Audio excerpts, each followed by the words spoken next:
예전에 겪었던 서러움들을 떠올리면 지금도 마음이 복잡해지고 눈가가 쉽게 젖어버립니다. 시간이 꽤 흘렀지만 그때 기억은 조금도 옅어지지 않았어요. 사실 그 시절을 생각하면 여전히 제 마음 한쪽이 얼어붙은 것 같죠. 어떤 날은 분노가 치밀어 오르기도 하고 또 어떤 날은 스스로가 한없이 미련해 보여 자책을 하기도 했거든요. 왜 나는 그때 그렇게 아무 말도 못하고 참았을까?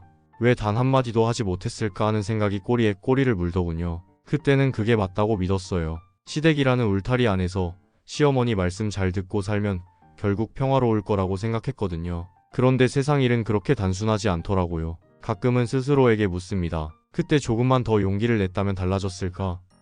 억눌렀던 감정이 쌓이고 쌓여서 이제는 작은 일에도 쉽게 흔들리는 제 자신을 발견할 때가 많네요. 결혼하고 저는 시댁에서 신혼생활을 시작했습니다. 처음에는 큰 걱정이 없었죠. 시어머니는 결혼 전에도 참 다정한 분이셨거든요. 말이 잘 통하고 웃음이 많으셔서 저는 진심으로 이렇게 좋은 분이라면 같이 살아도 괜찮겠다 싶었어요. 게다가 시댁에서 먼저 제안하셨습니다. 전세로 준 빌라가 있는데 세입자가 1년 뒤에 나갈 예정이니 그때까지만 함께 지내자고 하셨거든요. 그 말을 듣고 저는 속으로 안심했어요. 딱 1년만 참으면 된다. 그때까지 열심히 모으면 우리도 자리 잡겠지. 신혼 첫날 저는 남편에게 이렇게 말했어요. 생활비는 내가 준비할게. 그게 맞잖아. 그런데 시어머니는 손사래를 치시며 그러셨죠. 얘야, 신혼인데 얼른 돈 모아야지. 생활비는 됐어. 그 말이 얼마나 고마웠는지 몰라요. 저는 속으로 다짐했어요. 이 집안에 누가 되지 말아야지. 정말 잘해야겠다. 그래서 더 열심히 했습니다. 빨래, 청소, 음식 준비 제가 할 수 있는 건 뭐든 했거든요. 그런데 시간이 흐르면서 그때의 따뜻한 분위기는 점점 사라지더라고요.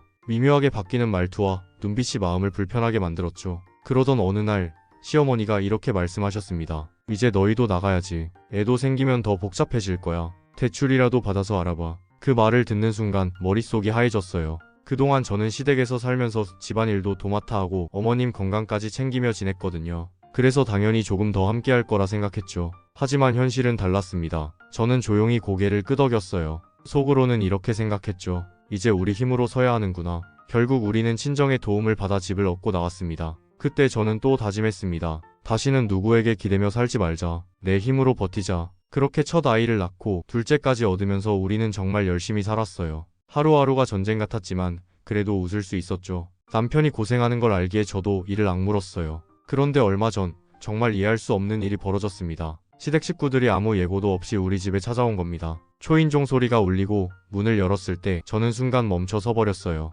얼굴이 달아오르고 손끝이 차가워지더라고요. 그분들이 거실에 앉아있는 모습을 보면서 머릿속이 복잡해졌죠. 그동안 묻어두었던 기억들이 한꺼번에 떠올랐습니다. 그때의 서러움, 퇴출을 받아서 나가야 한다던 말, 그 후로도 꾹꾹 눌러왔던 감정들까지요. 그래서 저는 조심스럽게 말했습니다. 예전에 말씀하셨던 거 평생 이대로 살자고 했던 약속, 저희는 그걸 믿었어요. 그런데 그 자리에 있던 사람들은 아무런 대답도 하지 않더군요. 오히려 당연한 듯 앉아있는 모습에 제 속은 끓어오르고 있었습니다. 남편을 바라보는데 복잡한 감정이 밀려왔어요. 솔직히 남편에게도 화가 나더군요. 왜 이런 상황에서 나만 불편함을 느끼고 있는 걸까요? 아직도 고민입니다. 앞으로 이 관계를 어떻게 풀어야 할지, 남편에게 어떤 말을 해야 할지 모르겠어요. 그날의 기억이 자꾸 떠오르면 제 안에 눌려있던 모든 감정이 다시 들썩이는 것 같네요. 처음에는 시어머니가 저를 따로 불러 말씀하셨습니다. 내가 옛날에 시집살이를 정말 심하게 했거든. 그래서 나는 우리 며느리한테 절대 그런 거 안 시킬 거야. 그 말을 들었을 때 저는 얼마나 안심했는지 몰라요.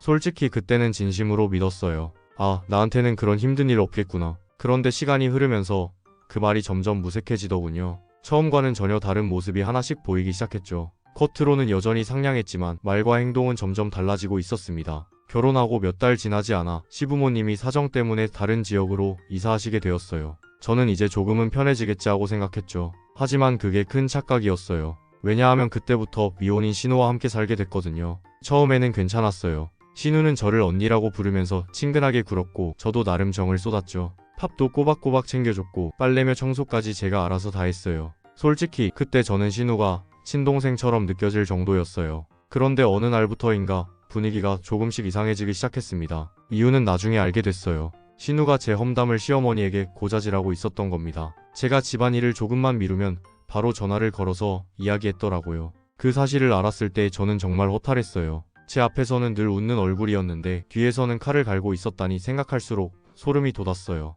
그러다 보니 시어머니의 잔소리가 다시 시작됐습니다. 저는 임신 중이라 입덧이 심해 밥 냄새만 맡아도 속이 울렁거렸거든요. 그래서 남편에게 음식물 쓰레기 정도는 처리해달라고 부탁했어요. 그런데 시어머니는 어떻게 그걸 아셨는지 전화로 저를 혼내시더라고요. 애 키우는 남자 힘든 거 알면서 그런 거 시키면 쓰나? 네가 하면 되잖아. 그 말을 들었을 때 저는 너무 당황했어요. 신우는 옆에서 아무 말도 하지 않고 있었죠. 더 기가 막힌 건 정작 신우는 자기가 먹은 그릇조차 싱크대에 휙 던져놓고 끝이었어요. 식탁을 닦는 건 당연히 제 몫이었고요. 빨래도 마찬가지였습니다. 빨래통이 분명히 있는데도 옷을 아무 데나 벗어놓고 던져두는 겁니다. 하루에도 몇 번씩 한숨이 나왔어요. 내가 이 집에서 뭘 하고 있는 거지? 이런 생각을 수도 없이 했습니다. 솔직히 이런 행동들이 반복되면 아무리 속이 넓은 사람이라도 거슬릴 수밖에 없잖아요. 게다가 저에 대해 시어머니께 험담까지 하는 신우를 곱게 볼 리가 있나요? 저는 속으로 수십 번을 생각했어요. 같이 살려면 최소한 서로 배려는 해야 하지 않을까? 또 그런데 현실은 그렇지 않았습니다. 저는 신우 옷도 빨아서 개어 넣어주고 매일 청소를 하고 밥도 꼬박꼬박 차려줬거든요. 이 정도면 나름 성심껏 했다고 생각했죠. 그런데 돌아오는 건 고마움이 아니라 뒷말과 불평이라니. 그 사실을 알고 나서는 웃는 얼굴로 대하기가 점점 힘들어졌어요. 얼마 전에는 시어머니가 오랜만에 집에 오셨습니다. 저는 괜히 마음이 조마조마했죠. 아니나 다를까 집안 여기저기를 둘러보시던 시어머니의 표정이 굳어지더라고요. 특히 신우가 아무렇게나 벗어놓은 옷더미를 보시곤 잔소리가 시작됐습니다. 아니 자취도 했던 애가 세탁기 돌리는 것도 몰라? 건조기도 있는데 왜 이래? 저는 속으로 쓴 웃음을 지었어요. 평소에는 그런 말 한마디 안 하시다가 어머니가 오시니까 신우는 고개도 못 들더군요. 그 상황을 지켜보면서 저는 씁쓸했어요. 평소에는 저한테 의지하면서도 어머니 앞에서는 모르는 척하는 모습이 정말 이해가 안 됐거든요. 그날 시어머니의 잔소리는 거기서 끝나지 않았습니다. 빨래 얼른 돌려라. 그리고 너 신우도 좀 잘 챙겨. 이런 말씀을 하시더니 음식물 쓰레기를 들고 나가던 남편을 향해 갑자기 목소리를 높이셨어요. 너는 그걸 왜 들고 나가니? 그거 내가 할 일이야? 그 말이 제 귀에 꽂히는 순간 속이 확 뒤집히는 것 같았습니다. 남편이 도와준 건 제 부탁 때문이었거든요. 저는 입덧 때문에 음식물 냄새만 맡아도 속이 뒤집히는 상황이었어요. 그걸 설명하고 싶었지만 그 자리에서 또 말을 꺼내면 더 큰 소란이 될 게 뻔했죠. 그래서 꾹 참았습니다. 그런데 그 뒤로도 잔소리는 멈추지 않았습니다. 신우와 남편은 밥 먹는 시간이 늘 달랐습니다. 저는 그걸 다 알고 있었기에 반찬을 미리 준비해두고 신우가 알아서 먹게끔 해놨죠. 그런데 시어머니는 그걸 모르시는지 저를 또 나무라셨어요. 너는 신우 밥도 안 차려주냐? 그 말을 듣는 순간 속으로 이렇게 중얼거렸습니다. 30이 다 된 신우 밥까지 내가 다 차려야 하나? 솔직히 억울했어요. 저는 신우 먹을 반찬을 항상 준비해뒀고 매일 부엌을 지키다시피 하며 밥상을 차렸거든요. 그런데도 저는 그날 끝없이 이어지는 잔소리에 점점 지쳐갔습니다. 결국 저는 숟가락도 내려놓지 못한 채 방으로 들어와 문을 닫았어요. 심장이 뛰고 손이 떨리더군요. 왜 나는 늘 이런 상황에서 숨죽여야 할까? 속으로 삼킨 말들이 목구멍까지 차올랐지만 끝내 꺼내지 못했습니다. 시어머니는 갑자기 저를 부르시더니 말씀하셨어요. 나와서 이야기 좀 하자. 저는 순간 불안했지만 혹시나 진심으로 제 이야기를 들어줄까 하는 기대도 조금 있었습니다. 그런데 자리로 나가자마자 시어머니는 이런 말씀을 하셨어요. 기분 나쁜 게 있으면 지금 말해봐. 저는 속으로 생각했죠. 말한다고 뭐가 달라질까? 괜히 말 꺼냈다가 더 꼬이기만 할 것 같은데. 그래서 처음에는 대답하지 않았어요. 없습니다. 이렇게 짧게 말했죠. 그런데 시어머니는 포기하지 않으셨습니다. 아니 솔직하게 말해봐. 불만이 있으면 지금 다 얘기해야지. 그 목소리가 계속 제 귀를 두드리는데 결국 저는 숨을 고르고 하나씩 이야기를 꺼냈어요. 그동안 가슴속에 담아둔 말들이었지만 최대한 조심스러운 어조로 말했죠. 그런데 몇 마디 말하자마자 시어머니의 표정이 딱 굳어지더라고요. 그리고 바로 하신 말씀이 이거였어요. 고작 그게 힘들어서 이러냐? 순간 제 안에서 뭔가 무너져 내린 기분이었습니다. 저는 말을 하라니까 솔직히 말했을 뿐인데 듣기는커녕 제 말을 대수롭지 않게 여기시는 그 태도에 숨이 막히더라고요. 그러고는 시어머니가 갑자기 옛날 이야기를 꺼내셨습니다. 내가 시집살이 할 때는 말도 못했어. 그때는 시아버지 팬티도 손빨래 했거든. 저는 귀를 의심했어요. 시대가 어느 때인데 아직도 이런 얘기를 꺼내시는지 도무지 이해가 되지 않았습니다. 속으로 이런 생각이 들었죠. 그 힘든 걸 왜 나한테 비교하시는 거지? 그걸 했으니까 나도 참으라는 건가? 그런데 시어머니는 멈추지 않았습니다. 나는 그렇게 살았는데 너는 이 정도 갖고 힘들다 하는 거야? 그 말에 저는 순간 말을 잃었어요. 정말 할 말이 없더군요. 제 입에서는 아무 소리도 나오지 않았습니다. 옆에서 남편은 아무 말도 하지 않았습니다. 고개를 살짝 숙인 채 두 손을 무릎 위에 올려놓고 그냥 듣기만 했죠. 저는 그 모습을 보면서 더 서글퍼졌어요. 남편이 제 편을 들어달라는 게 아니었어요. 그저 제 말이 틀리지 않다고 그 정도 한마디만 해줘도 마음이 조금은 풀렸을 텐데 그는 아무 반응이 없었습니다. 늘 그랬거든요. 남편은 매사에 묻어난 사람입니다. 불평도 없고 화도 잘 안 내는 성격이죠. 하지만 그런 무던함이 이런 순간에는 칼처럼 제 마음을 베어버렸습니다. 어느 편도 들지 않고 방관하는 모습이 저는 너무 괴로웠어요. 시어머니의 말이 길어질수록 제 자리는 점점 더 좁아지는 것 같았습니다. 그날 대화는 끝도 없었습니다. 시어머니는 서운하다고 몇 번이고 반복하셨고 마지막에는 결국 이런 말씀까지 하셨어요. 대출 받아서 나가라. 그 말이 떨어지는 순간 저는 숨이 막히는 것 같았습니다. 모든 게 제 잘못이라는 듯한 분위기 속에서 저는 그저 고개를 숙이고 앉아 있었어요. 그리고 머릿속에서는 수많은 생각이 스쳤습니다. 왜 나만 이렇게 불편해야 하지? 왜 나는 늘 참아야 하지? 그런데도 끝까지 입을 다물었습니다. 더 말해봤자 돌아오는 건 변명이라는 꼬리표뿐일 거라는 걸 너무 잘 알았거든요. 신우에 대한 얘기도 그날 떠올랐습니다. 시어머니에게 신우는 정말 아픈 손가락 같았어요. 그 아이가 뭘 하든 감싸고 챙기고 이해하려고 하시더군요. 심지어 시어머니는 몇 번이나 저에게 이렇게 말씀하셨어요. 신우 때문에 내가 너무 힘들다. 그때마다 저는 속으로 이렇게 생각했습니다. 본인 자식도 감당하기 힘들면서 왜 그 힘든 걸 며느리에게 떠넘기려 하시지?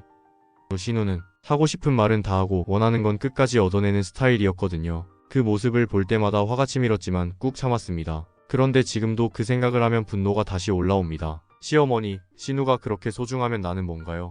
나도 누군가에게는 소중한 딸인데 그 생각은 단 한 번도 해본 적 없으신가요?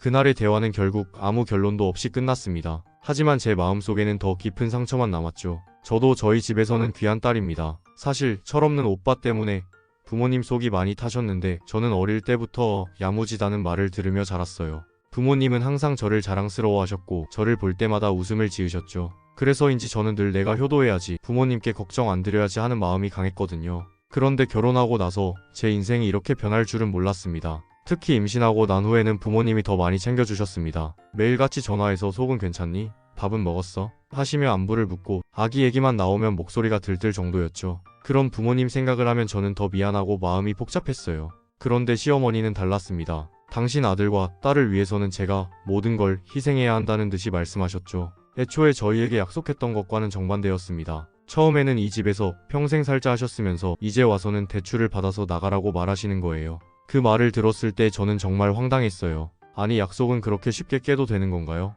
그 순간 머릿속을 스친 생각은 단 하나였습니다. 이건 협박이야. 돈이라는 힘으로 나를 누르려는 거야. 경제력을 무기처럼 들이대는 시어머니의 태도에서 저는 사랑이나 배려가 아닌 차가운 계산만 느껴졌어요. 마음속에는 반발심이 불덩이처럼 치밀어 올랐습니다. 왜냐하면 저는 이미 시어머니의 성향을 너무 잘 알고 있었거든요. 당신의 생각과 조금만 달라도 태클을 걸고 비난을 서슴지 않던 분이니까요. 시어머니가 집을 나가신 후 저는 남편에게 조용히 물었습니다. 우리 이제 어쩔 거야? 그때라도 남편이 제 편에 서주길 바랐습니다. 괜히 안 해도 될 말을 해서 긁어부스럼을 만드는 건 네가 아니야? 그 말을 듣는 순간 저는 깨달았어요. 역시 넌 내 편이 아니구나. 그동안 남편에게 기대고 싶었던 제 마음이 산산이 부서지는 소리가 들리는 듯 했죠. 저는 그 자리에서 말했습니다. 당신 내 아이 아빠로서 자격이 부족해. 아니, 없는 것 같아. 그리고 저는 서랍을 열어 옷가지를 하나씩 챙기기 시작했습니다. 손끝이 떨렸지만 멈출 수가 없었어요. 그 길로 짐을 싸서 친정으로 갔습니다. 집에 도착하자마자 부모님 얼굴을 보는데 눈물이 쏟아졌습니다. 부모님은 아무 말도 하지 않고 제 어깨를 감싸 안으셨죠. 그 따뜻한 손길에 저는 더 서러워서 목이 메었습니다. 부모님은 괜찮아, 괜찮아. 우리 딸 힘들었지? 하시며 달래주셨지만 저는 대답할 힘조차 없었어요. 그저 눈물만 흘렀습니다. 속으로는 이런 생각이 계속 맴돌았어요. 어차피 우리 아기 태어난다고 기뻐하지도 않는 사람들인데 시댁 식구들은 우리가 이혼한다고 해도 아무런 감정도 없겠지. 그 생각이 드니 더 공허했어요. 저는 그날 처음으로 결혼이 이렇게 허무할 수도 있다는 걸 뼈저리게 느꼈습니다. 남편은 며칠 있다가 찾아왔는데 와서는 저희 부모님께 싹싹 빌었습니다. 임신 중이니 지가 어쩌겠어? 하다가 제가 연락도 없고 하니 찾아온 것이었겠죠. 그리고는 남편은 저와 부모님께 대출을 받아서라도 분가를 하겠다고 말했어요. 친정에서 5개월 정도 신세를 지고 친정에서 좀 보태주시고 대출 받아서 지금 살고 있는 집으로 들어왔습니다. 혹시나 하는 마음에 말씀드려요. 저희 결혼할 때 시부모님이 1년 뒤에 계약 끝나면 집 해주신다고 해서 친정에서 예단 섭섭치 않게 챙겨드렸습니다. 그리고 집 인테리어 비용과 혼수 모두 저희 부모님이 해주신다 하셨어요. 저희 집 얻을 때 저희 부모님이 친정 가까이에 집을 마련하라고 하셨어요. 저희 엄마가 육아를 좀 도와주겠다고요. 그리고 첫째 낳고 2살 터울로 둘째를 낳았습니다. 저희가 집 얻어서 나왔더니 시어머니가 전화를 하셨더라고요. 그렇게 하고 나가니 속 시원하냐고 하시는데 시어머니 적반하장이 너무 어이없었네요. 속 시원하다고 대답해드렸죠. 휴지라도 사가지고 집들이 오신다고 하는데 남편과 얘기하라고 했습니다. 그리고 남편에게 아직은 시어머니 볼 자신 없다고 했더니 남편이 알아서 처리해 주었습니다. 시어머니로부터 몇 번 전화가 왔었지만 도저히 전화를 받을 자신이 없었어요. 좋은 말 안 나올 것 같아서요. 처음에 저희 엄마도 상견례 때 시어머니 보고 나서 같이 살아도 고생시킬 분은 아니라고 했습니다. 근데 막상 같이 살다 보니 부딪히게 되었고 1년만 참자고 버티고 살았는데 어쨌든 잘 안 되었네요. 나중에 생각해보니 시어머니는 말이 계속 바뀌셨어요. 그리고 제가 그렇게 살다 나올 것이었으면 생활비 겸해서 사다리 얼마라도 드릴 걸 그랬구나 하고 후회를 했습니다. 남편은 며칠이 지나서야 저를 찾아왔습니다. 그동안 연락도 안 하던 사람이 갑자기 나타났으니 저도 처음에는 놀랐죠. 그런데 남편은 제 앞에 앉자마자 아니 그 전에 부모님께 먼저 싹싹 빌더군요. 두 손을 모으고 고개를 푹 숙인 채로 죄송합니다. 정말 잘못했습니다. 라는 말을 반복했어요. 아마도 처음에는 임신했으니 어차피 오겠지 하는 생각이 있었던 것 같아요. 그런데 제가 연락을 끊고 친정에서 지내니 위기감을 느꼈겠죠. 결국 남편은 저와 부모님 앞에서 약속했습니다. 대출을 받아서라도 꼭 분가하겠습니다. 그 말에 저도 조금은 마음이 누그러졌습니다. 하지만 그때도 속으로 이런 생각을 했어요. 왜 이렇게 될 때까지 아무것도 안 했을까? 그 후 저는 친정에서 5개월 정도 신세를 졌습니다. 솔직히 쉽지 않았어요. 부모님 얼굴을 볼 때마다 미안함이 목까지 차올랐습니다. 그런데도 부모님은 저를 나무라지 않으셨습니다. 오히려 괜찮아, 내 잘못이 아니야. 그냥 쉬어. 하시며 저를 위로해 주셨죠. 결국 친정에서 돈을 조금 보태주시고 남편이 대출을 받아 지금 살고 있는 집으로 들어왔습니다. 그때 저는 다시 한번 느꼈어요. 결국 나를 지켜준 건 친정뿐이구나. 혹시나 해서 말씀드립니다. 저희 결혼할 때 시부모님이 분명 이렇게 약속하셨거든요. 1년 뒤에 계약이 끝나면 집을 해줄게. 그 말을 믿고 저희 친정에서는 예단을 정말 정성껏 준비했습니다. 섭섭하지 않게 챙겨드렸어요. 게다가 집 인테리어 비용과 혼수까지 모두 저희 부모님이 감당하셨습니다. 지금 생각해도 부모님께 너무 감사하고 또 한편으로는 마음이 아파요. 그때 부모님이 얼마나 많은 걸 해주셨는지 저는 너무 잘 아니까요. 저희 집을 마련할 때도 친정 부모님은 이렇게 말씀하셨습니다. 우리 집 근처로 해라. 그래야 내가 아기 좀 봐줄 수 있지. 그 말이 얼마나 고마웠는지 몰라요. 그래서 저는 친정 가까이에 집을 얻었습니다. 그리고 첫째를 낳고 2살 터울로 둘째까지 태어났어요. 정말 정신없이 살았지만 그때만큼은 행복하다고 느꼈습니다. 하지만 그 평화가 오래가진 못했죠. 집을 얻어서 분가한 뒤 시어머니가 전화를 하셨습니다. 그렇게 하고 나가니 속이 시원하냐? 그 말을 듣는 순간 저는 전화기를 쥔 손이 덜덜 떨릴 만큼 화가 났습니다. 척반화장도 이런 척반화장이 있나요? 하지만 그 자리에서 참았습니다. 대신 단호하게 대답했죠. 네, 속 시원합니다. 그 한마디에 제 속마음이 전부 담겨 있었습니다. 그리고 이어서 이렇게 말했어요. 집들이 오시려면 남편과 상의하세요. 그 뒤에 저는 남편에게 말했습니다. 아직은 시어머니 뵐 자신이 없어. 남편은 말없이 고개를 끄덕였고 이후로는 시어머니 쪽에서 오는 연락을 알아서 처리해 주었습니다. 물론 시어머니에게서 전화가 몇 번 더 왔습니다. 하지만 저는 끝내받지 않았습니다. 왜냐하면 받는 순간 좋은 말은 나오지 않을 게 뻔했으니까요. 오히려 서로 더 상처 주는 대화만 이어졌을 겁니다. 사실 저희 엄마도 처음 상견례 때는 이렇게 말씀하셨어요. 시어머니 고생시킬 분은 아니신 것 같아. 그래서 저도 안심했죠. 하지만 막상 같이 살고 보니 부딪힐 일이 너무 많았습니다. 1년만 참으면 된다고 스스로 위로하며 버텼는데 결국 이렇게 됐네요. 나중에 생각해보니 시어머니는 항상 말이 바뀌셨습니다. 처음엔 평생 같이 살자 하셨다가 이제 와서는 나가라고 하시고 모든 게 너무 허탈했습니다. 그리고 한 가지 후회가 남더라고요. 차라리 그때 생활비라도 조금씩 드릴 걸. 아무리 약속이 있었다 해도 내가 더 주도적으로 움직였으면 어땠을까 하는 아쉬움이 남았습니다. 하지만 이미 돌이킬 수 없는 일이죠. 둘째는 아들이었습니다. 남편이 출산 직후 제게 조심스레 물었어요. 우리 어머니한테 말할까? 그 질문에 저는 잠시 생각했죠. 알고는 계셔야지. 하지만 직접 알리긴 싫다. 그래서 이렇게 대답했어요. 알려드려. 그리고 사진도 보내드려. 그래도 손주니까. 사실 그 말을 하면서도 마음이 편하지는 않았습니다. 첫째 때부터 시어머니가 보여준 태도 때문에 이미 상처가 깊었거든요. 그 후 시부모님이 전화를 해서 이렇게 말씀하셨습니다. 우리가 병원에 갈게. 조리원에도 들릴 거야. 그 말을 듣는 순간 저는 온몸이 굳는 것 같았어요. 솔직히 그때 그분들을 만날 자신이 없었습니다. 그래서 남편에게 솔직하게 말했죠. 오지 말라고 해줘. 나 지금 그럴 여유 없어. 다행히 남편은 제 마음을 이해하고 시부모님께 정중히 말씀드렸습니다. 그 이후로 조리원에서 저는 조용히 둘째를 돌봤어요. 그때 느낀 건 한 가지였죠. 이제는 진짜 거리를 두고 살아야겠다. 지금 둘째는 10달이 됐습니다.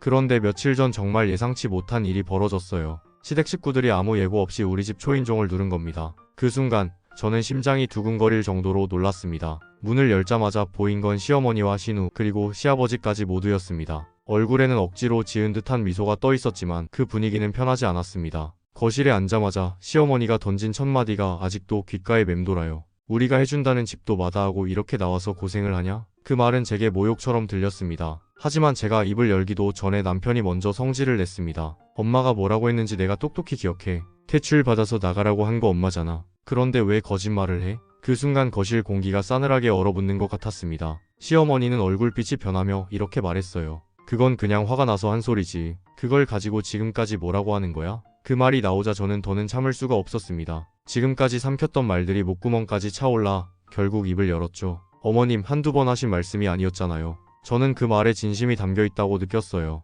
그리고 솔직히 말할게요. 제가 임신했을 때 그런 말씀을 하신 건 네가 어떻게 하겠어 하는 마음 때문 아니었을까요? 게다가 경제력을 무기처럼 써서 저를 부려먹으려는 의도도 있었을 거라고 생각해요. 그 말을 하면서 제 목소리가 떨렸지만 멈추지 않았습니다. 그 순간 남편이 제 편에 섰습니다. 저는 그 장면을 평생 잊지 못할 것 같아요. 남편은 굳은 표정으로 시어머니를 바라보며 말했습니다. 엄마, 나는 내 아내가 엄마 심부름꾼도 아니고 자기 동생 하녀처럼 사는 거 진짜 싫었어. 그래서 우리가 나온 거야. 그 말이 떨어지자 시어머니는 아무 말도 하지 못했습니다. 얼굴에 놀란 기색이 역력했죠. 시어머니는 제 말을 다 들은 후에 이렇게 말씀하셨어요. 마음은 그게 아니었는데 너희가 그렇게 생각했다면 어쩔 수 없지. 그 순간 저는 멍해졌습니다. 그게 사과인가요? 저는 속으로 생각했죠. 이건 사과가 아니잖아. 미안한 마음은 눈꽃만큼도 없는 거잖아. 그 말투에는 책임을 인정하지 않겠다는 기색만 가득했어요. 저는 참다 못해 다시 입을 열었습니다. 오늘은 문 앞에까지 오셨으니 모른 채 할 수 없어서 어쩔 수 없이 문을 열었습니다.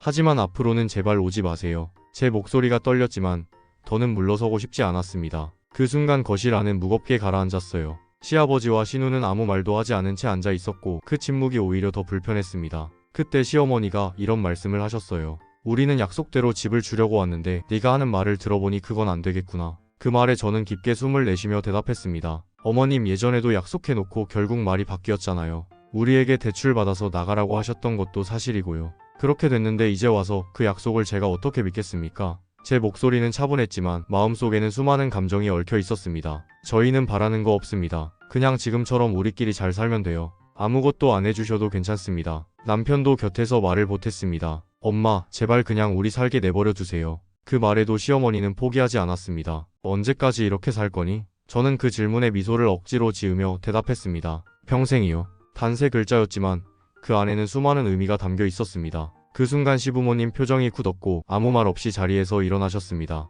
현관문이 닫히는 소리가 유난히 크게 들렸습니다. 그날 이후 저는 많은 생각에 잠겼습니다. 처음 결혼했을 때 시어머니는 저를 보며 정말 고맙다고 하셨습니다. 그 말이 진심이라고 믿었죠. 그런데 시간이 흐르면서 그 고마움은 사라지고 당연함으로 바뀌었습니다. 저는 점점 파출부처럼 부려졌고 신우까지 챙기라는 말까지 들었을 때는 정말 한계에 다다랐습니다. 결국 그 모든 게 쌓여 이렇게 갈라서게 된 거죠. 남편을 생각하면 가끔은 마음이 짠합니다. 자기 식구들을 내쫓듯이 하고 나간 상황이니 남편도 많이 속상할 거예요. 그래서 요즘 저는 스스로에게 묻습니다. 이 관계를 다시 회복할 수 있을까?